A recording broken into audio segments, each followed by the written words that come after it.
Welcome back to the Monroe Musings podcast. I'm Crystal, and around here we believe that the best strategy is the one built for you. Every week we explore how to actually live, work, and love in a way that aligns with your unique design so you can perform at your highest level without losing yourself in the process. I hope you had an amazing Thanksgiving weekend, and I'm so happy to have you back here. Today's guest is one that's so exciting to me. She was such a joy to speak to. Our guest today is Annie Graybill. She is the founder of HavenWith, which is a platform for connecting travelers with non-toxic, fragrance-free vacation rentals and hotels. So you get a choice. It is just so amazing to me to know that you could go find somewhere to vacation where your sheets won't have toxic chemicals in them, and the place won't have plugins, and you don't have to walk in and plug your nose and you're not choking. And oh my gosh, most people think about food and exercise when they think of fueling their body and elite performance. But it's what you put in your mouth and what you put in your mind and what you put in your ears. And it's also the environments you put yourself in. And so this is such an important conversation for us to be having. What we talk about today applies in your home as well as when you're on vacation. The thing is, for many of us who avoid fragrance at home, we don't really have a lot of options. When we're traveling, we're kind of just at the mercy of the host, and we just kind of have to deal with it. And if you're like me, that sucks. And so I am so excited for what Annie is creating. I am so excited for her bringing her vision to life and just for all the wisdom she has to share and what she's creating to give people more transparency and more options. We talk about her journey from being a collegiate soccer player to working in marketing to her wellness journey, which led her to her own mattress purchase, which ended up leading her to her job at Avocado Green Mattress, and then has led her now to creating HavenWith so that people can ditch the toxins while they travel and while they're on vacation to truly relax and rejuvenate. We also do, of course, explore Annie's human design chart, and she is a 3-5 emotional manifesting generator with triple split definition, and she has 8 of the 9 centers defined. So we get into that in here, and I can't wait for you to meet Annie and hear her journey and her vision. Let's get into it. Hi, Annie. I'm so excited to have you on Monroe Musings this morning. Can you introduce yourself and what you're up to? My name to is our Annie audience? Graybill, and I am the founder of HavenWith. It is a platform for non-toxic, fragrance-free vacation rentals and hotels. Oh my gosh. I love this. I know when I saw what you did, I was so excited as someone who's very, very fragrance sensitive and who I struggle when I travel. Usually I can make it in just like the linens, I can handle that for a couple of days before I start noticing issues, but the fragrances are a Agree. whole And other thing. I'm hearing this all of the time. Everywhere we go, we're just flooded with fragrance. And oftentimes it's synthetic, chemical fragrance, and it's giving us headaches. Some people don't even know that it is causing issues for them.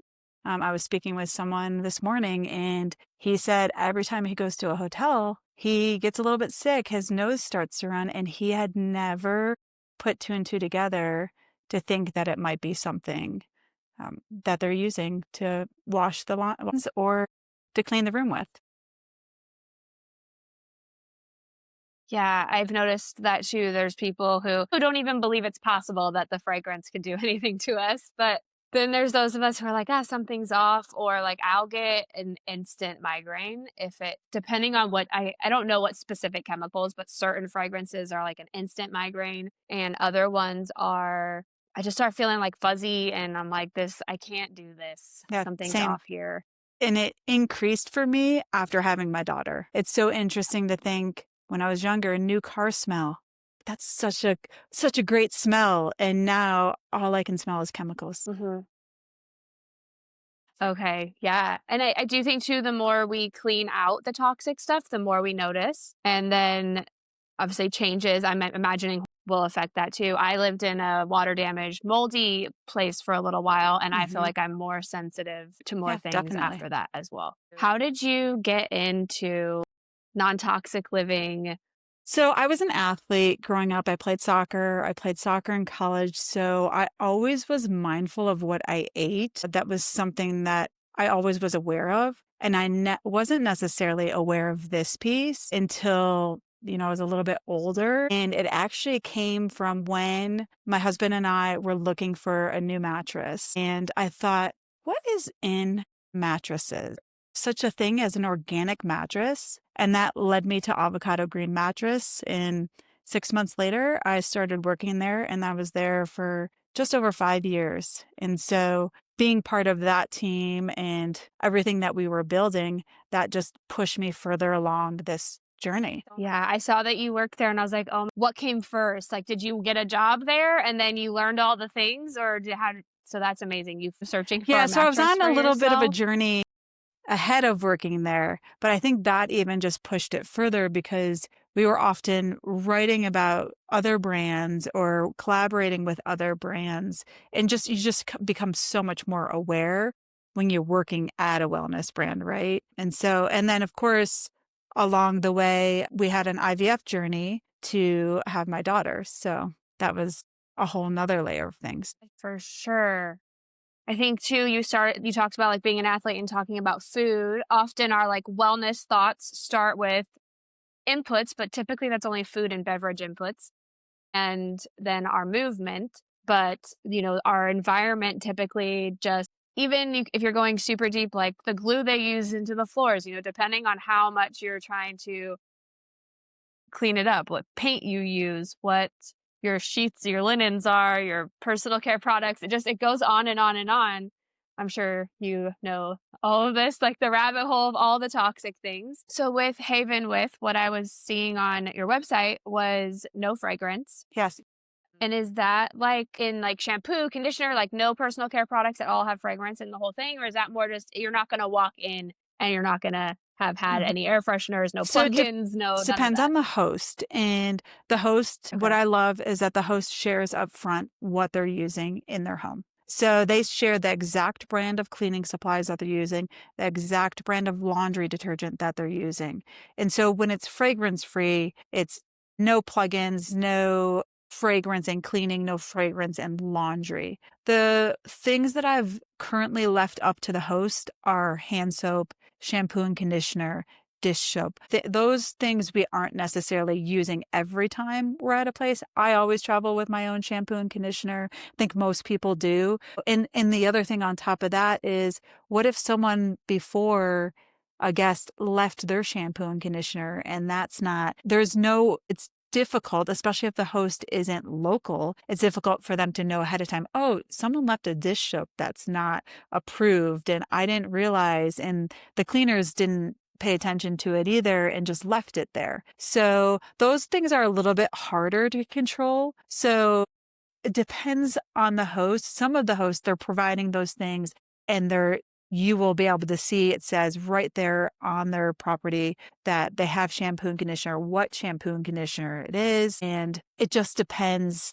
necessarily on how. Also, some of this is an education piece too, because greenwashing is so rampant. And so what we think might be a healthier, non-toxic option might not be. And so I have a list that I share with the hosts, and from everything. So there's a whole spreadsheet that they have access to. So if at any time they are upgrading a mattress or they want to get new sheets, they can go to the list and they can look of all different price points that they can purchase something that is going to be less toxic for them and for their guests. That makes sense to me too. And all those personal care type products are optional to use anyways. Whereas once you walk in the house, there's nothing you can do if it already stinks. So that makes sense that those are optional. I think it's great that it's so upfront too, because even amongst those of us who use less toxic, non-toxic, or try to, even if we're being greenwashed, some people have preferences, so they can either see what your host has and if that works for them or not, or just know Exactly. what I to want to bring of put their it own. in the guest hands, empower them,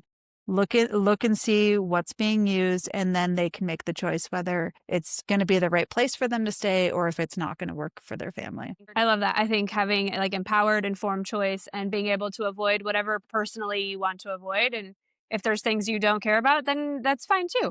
And like most of us who value this, Yeah. are used Yeah, to bringing our own stuff exactly. anyways. And I think the other piece of this, what I'm loving to see is the hosts that I've connected with, I'm just blown away. They really, really care about this. It's a home that they stay in. This isn't an income property that they're just kind of churning and burning out trying to make money. This is a place that they themselves visit with their family.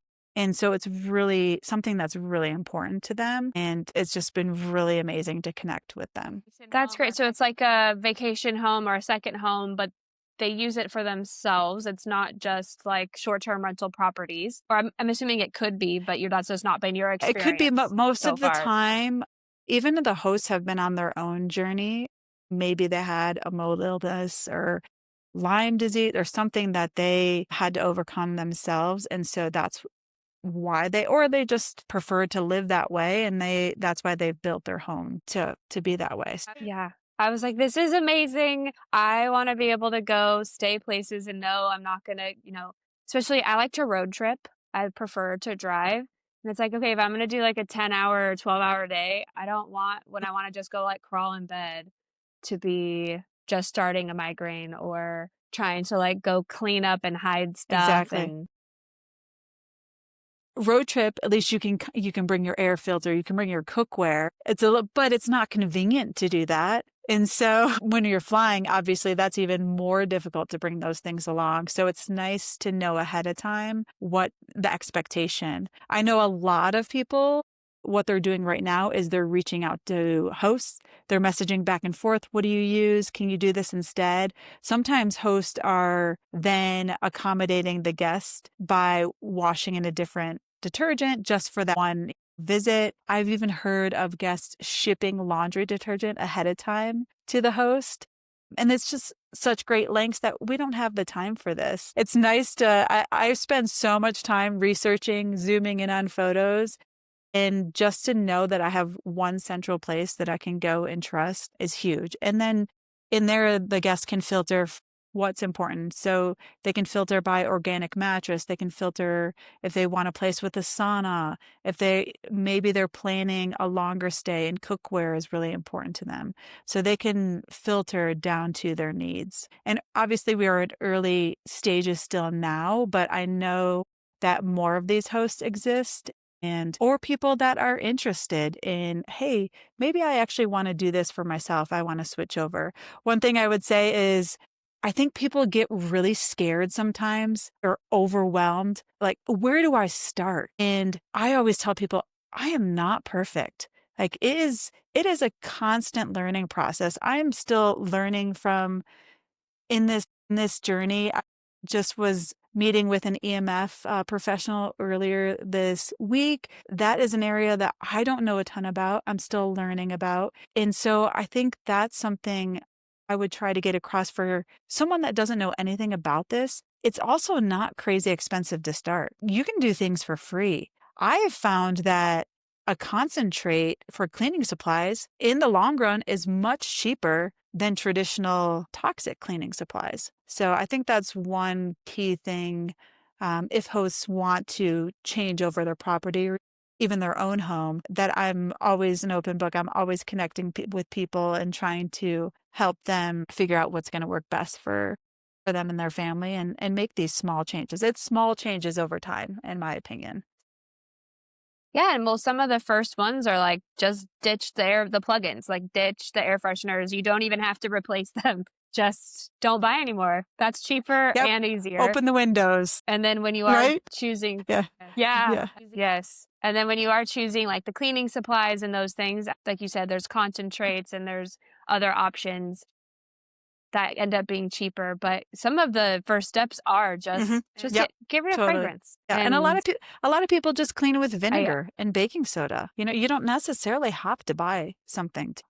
You can use like a specific cleaning supplies. You can just get baking soda and clean with that. So, Yeah, totally an option. I'm sure it kind of gets to weird with I've thought this with house cleaners. Like, do you mind using all of my stuff? And some are like, but I want to use my stuff. And I'm like, no, okay. you can use your stuff anywhere else. Like, I don't want my house to smell like Mhm. lemon and all the things, like the fake Yeah. lemon, and I And wanna be able to go inside my own it's home. for their benefit too, because, when they're using these Yes. toxic cleaners, the spray, they're inhaling it, they're touching it, and so it's definitely for their benefit too. I am seeing more and more cleaners that are either switching or willing to. That's good. I mean, we're learning more and more. I think it's getting out more and more that it's not like woo woo to think some things are toxic. I do think there's like a mindset shift that has to happen because we do have the expectation, which I believe should be a reasonable expectation, that anything you would buy at the store isn't trying to kill you, but that's just not the case. So I understand that expectation, and I grew up believing, if you go buy it at the store, it's fine.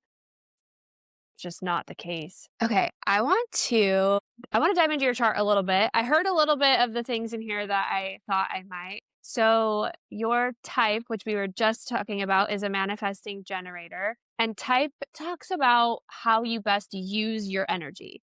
And so, manifesting generators tend to have a lot of energy when Mhm. they're lit up by what they're doing. So, when you're like, oh my gosh, I love this, I could do it all day. I feel so good doing it. My cup is full, and it continues to basically fill my cup even as I do more. Manifesting generators, though, tend to move really quick. Sometimes they skip steps along the way because they're just like, this is fast, this is efficient, I'm going to get it done. And they also can tend to pivot a lot. And as kids, sometimes they'll get the messaging or programming that like they can't be a quitter because they'll start something and then they'll be like, okay, like I got what I wanted out of that. I'm done. Next.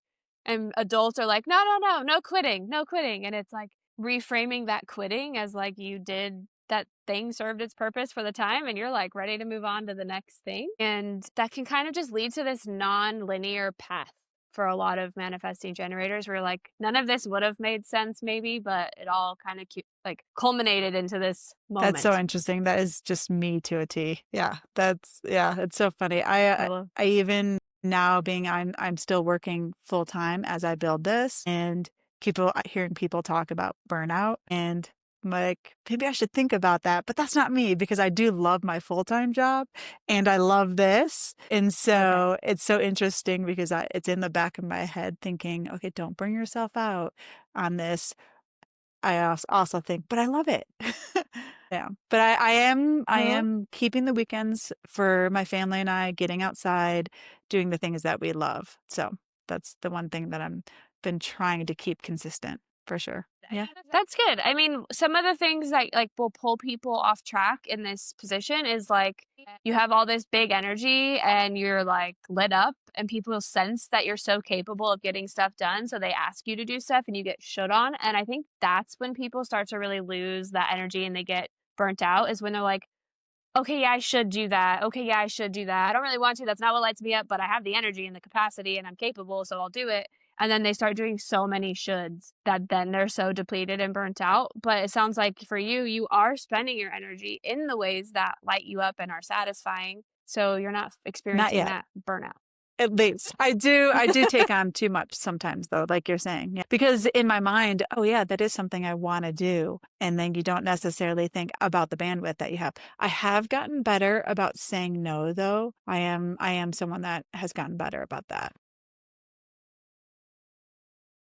Good. Yeah, that protects your energy too. There was something else in your chart. I don't know if you've ever seen a human design chart, and I can't pull one up on here right now, but it looks like a bunch of different shapes kind of over a body. And those are centers. They're related to the chakra system. And you have 8 of the 9 defined, which is I don't actually know, like, I don't know percentage-wise how rare it is, but I haven't seen that much. But the one you have undefined is the root center, and that is the center for stress and pressure to get things done. So I would say one of the things to watch out for is taking on, like, the stress and the pressure of speed from other people. Sometimes I have this undefined too, and it's like this feeling of like, "Oh my gosh, I have to get that off my plate. Oh my gosh, I have to get that off my plate." There's things to do and I have to do them and I have to do them right now. So it's just the sense of, I guess, being mindful of what's worth the rush and what Yeah. actually needs rushing to get done versus like, can you just prioritize it and get it done without the sense of That is stressful rush? interesting. And I mean, that brings up the story because as you saw, I was born in the afternoon, which is rare. I think most babies tend to be born, overnight or in the morning or something like that. My mom says she barely got into the room before I was born. That was just, I was rushing into Oh my this gosh. world, I suppose. That's so funny. Yep, Like, that's been true from the start. Amazing. Yeah, I've never thought about times of birth and, like, what's common or not. it is. That's interesting. I'm not quite Yeah, sure you were why that is though, too, but I know typically babies tend to be born more overnight in the morning. I mean, it could be even just modern day that is why it is more so with all the interventions and things. Mhm. Yeah. So interesting. The other thing I want to bring up is your authority, and that is in human design how you make the most aligned decisions. And yours is called emotional or wait for clarity. And what that means is for bigger decisions, you're meant to kind of sit on your initial answer and see if that feels true over time. It's to prevent things like, "Hey, Annie, you wanna come to this thing Friday night?" And you're like, "Oh my gosh, yeah, that sounds so fun, I'll be there." And then you wake up the next morning and you're like, "Ugh, why did I say yes to that? I don't wanna go to that." And then you're stuck with either going to this thing you don't wanna go to, or you have to, like, rescind that yes. And so instead, if you can get into a habit of like, "Oh, that sounds fun, let me get back to you," you can give yourself that little bit of time to see what that answer feels like, That is in a so, day or I 2. love to simmer on things. Good. I do find a lot of people have, without even knowing human design specifically, they have aligned with their chart sort of the more like growth and self awareness they practice. They've already sort of felt these things intuitively about themselves, whether or not they had like the human design Right, language right. specifically to put it into practice. Oh, what else? Your profile. Profile is sort of the role you're here to play, and it also speaks to how you align with your purpose and sometimes how you learn best.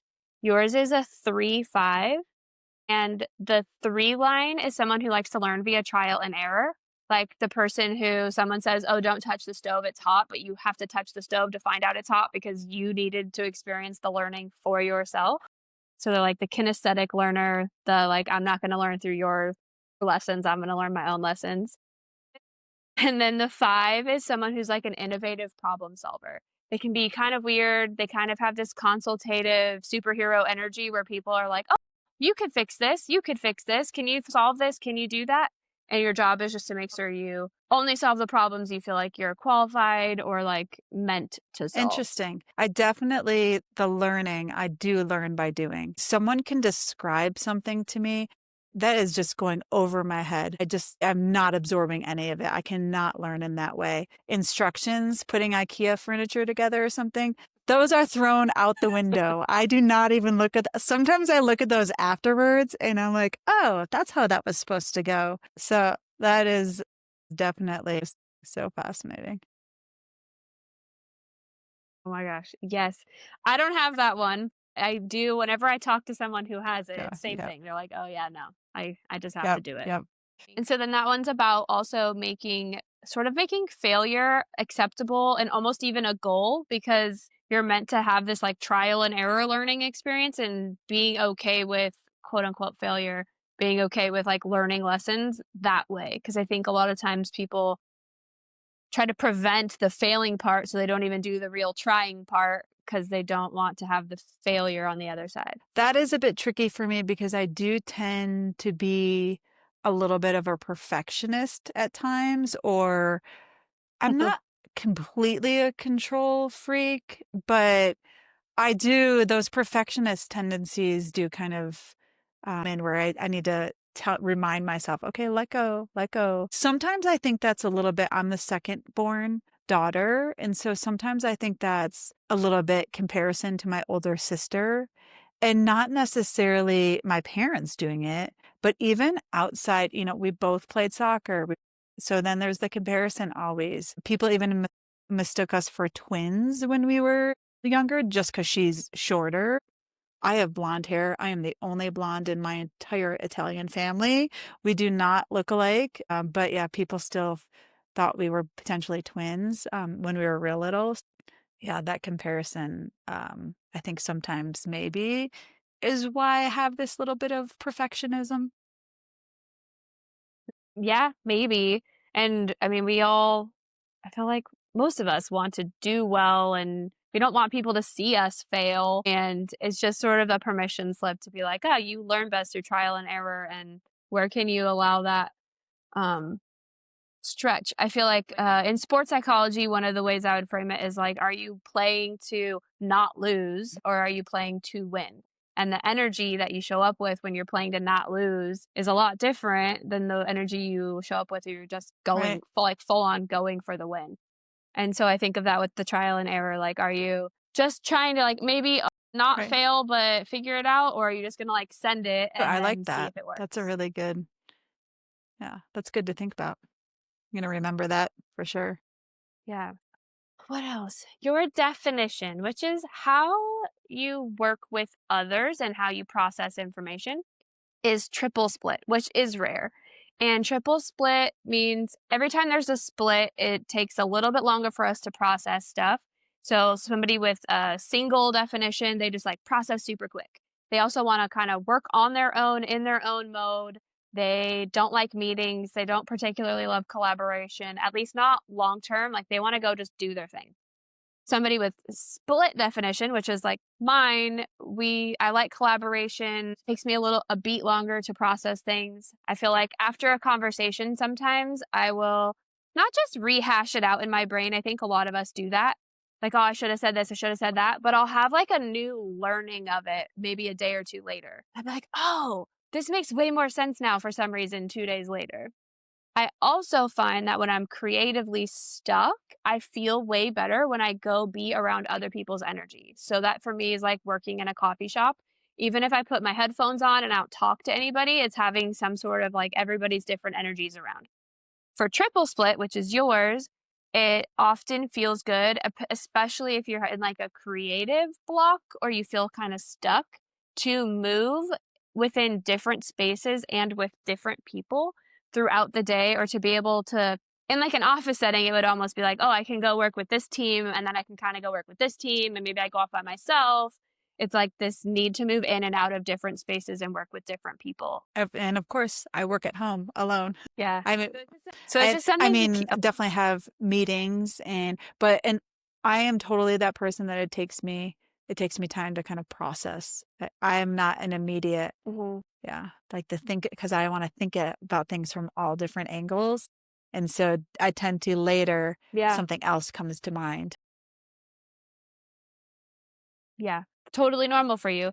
And I think a lot of this is just knowing, oh, that's my normal. That is my process. That's how I do this.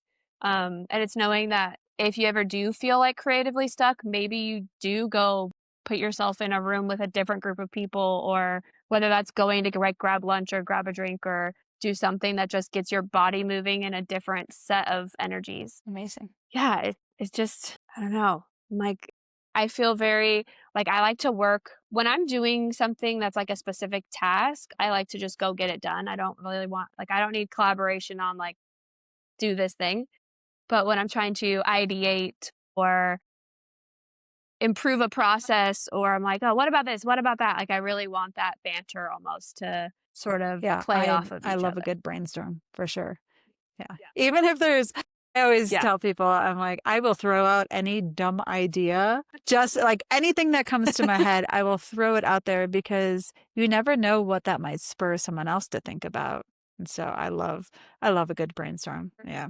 Yeah. For sure. Yeah. I see it as like a verbal, almost like Yeah. volleyball. Like I'm gonna hit it over to you, but like friendly. Just like I'm gonna hit it over to you and you're gonna hit Mhm. it back to me. We're just gonna kind of like volley with it and pass the ball around, get the ideas flowing and let people build off of it, or just keep improving it because it's like, oh, that made me think of this and you made me think of that. And now we're growing this thing that just it needed all of our Right. inputs to And then you get where always it's going. land on something better in the end too. Yeah. Amazing. Yeah. Okay. You had told me when I asked you about rebellion moments, you kind of mentioned being the black sheep of your family and moving to the beat of your own drum. And then also about moving to the mountains after college. So, whichever of those feel aligned for you, I'd love to Yeah, I hear more about. definitely I think I was just it's you said weird earlier and I was just always that kid that not that I didn't care what people thought, but I think because I think like always, we're human to some degree, you do. But I just maybe was like slightly unaware, didn't really, I just kind of did my own thing. Even I look back at photos, the way I dressed as a kid just cracks me up. Like tube socks pulled up always. I actually shopped in the boys section probably until I was 10 or so. I was not a pink. I did not like the typical kind of standard girly stuff. I was just like wanting to be outside, wanting to run. I had a lot of energy, right? And so that Mhm. definitely tracks. And then after college, I this going back to my whole like the start, I think I changed majors 3 times or so. And I finally actually do have a business degree in marketing and have worked in marketing for 20 years. But prior to starting to work in marketing, bounced around a lot. And one of that was moving out west, grew up, lived in the same house my entire life.